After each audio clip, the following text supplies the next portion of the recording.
Good evening, ladies and gentlemen, and I welcome all of you back to our Metallica discography. So, for those not to know about what the hell is going on, allow me to fill you the hell in. So, by Christmas Day of this year, I plan on pretty much wrapping up my time with Metallica. And how are we going to do this, you may be asking? Well, it's very, very simple. On Christmas Day, I'm going to release a video basically called Every Single Metallica Song Ranked from Worst to Best. It's a long haul exercise because there's at least 120 Metallica songs to count down. And we've already gone through 2 whole albums in the last 4 days. At least as of time of recording. And guess what? There's still a lot of Metallica to get through because we've only covered 18 songs so far, so there's only 102 to go.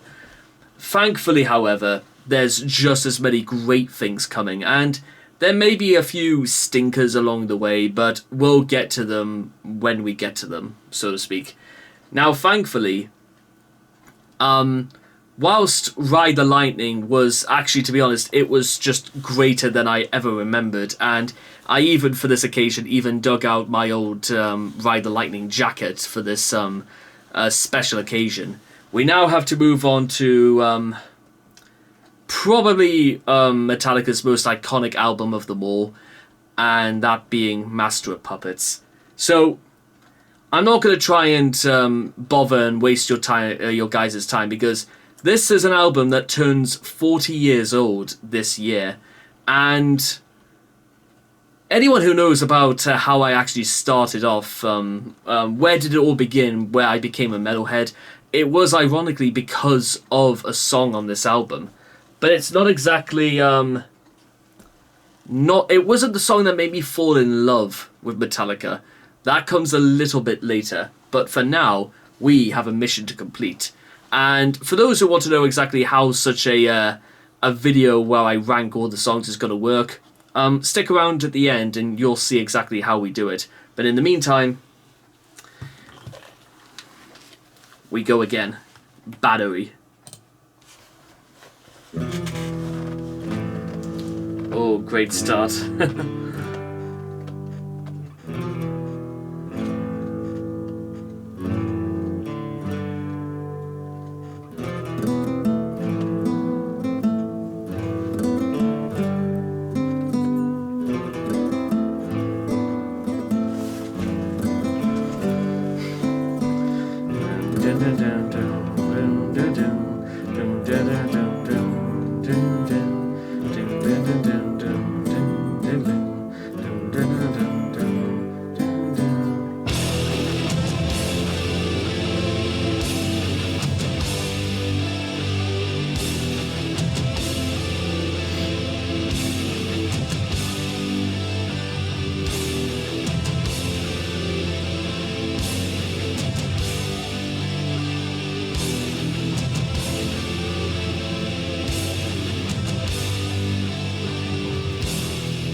Please let us see his family, can't got the battery.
You know, it may be saying a lot, the fact that anytime I do have to, like, once again come back to things like Battery or anything really out of Master of Puppets, it's always that, for all I've talked up about the first episode of Ride the Lightning, we can't deny for 1 second that, guess what, you know what, if anything, Master of Puppets goes even harder. Because there's a part of me deep down inside where, guess what, it's more archaic, but there is something undeniably the point about it all. Because one of the core themes of Battery is, it's like this little lobe in the back of your brain where it restores and unleashes all your pent-up anger, rage, aggression. It feels by design to be unstoppable and more passionate and more furious. So that's why I think, because there's increasingly more story when it comes to stuff like this. So I feel like Battery I'm going to rank it actually quite a lot higher than when I first placed it. And here's an interesting little rub, because I'm going to rank it higher, and there we are. So I'm going to sort of put Battery ahead of Sad But True, but below Lux Eterna. And yeah, I think that's perfect. I do think it does deserve to be as high up as that, because there's something almost systematically true about fury being almost just as involved as passion. And guess what? The passion on display is it cannot be denied. And there's something about when Metallica does write things like Battery, when they get mad, and guess what? It all comes out just like that. That is absolutely, in my opinion, the way to go. Insofar as, this is absolutely concerned. Not always, and we'll be able to discuss that by the time we get into things like Saint Anger for slightly obvious reasons, but that is where it should be. But if you think that was a bit of a surprise that I rank it quite a lot higher, well, now, or coming up next time, is probably perhaps the most iconic metal song of all time. But before we do get to that, well, let me know what you guys think. Do you think Battery deserves to be even higher? Because there's a part of me thinks that yes, but also I think this is good enough for what it should be. But in the meantime, I'll see all of you guys again next time. Thank you.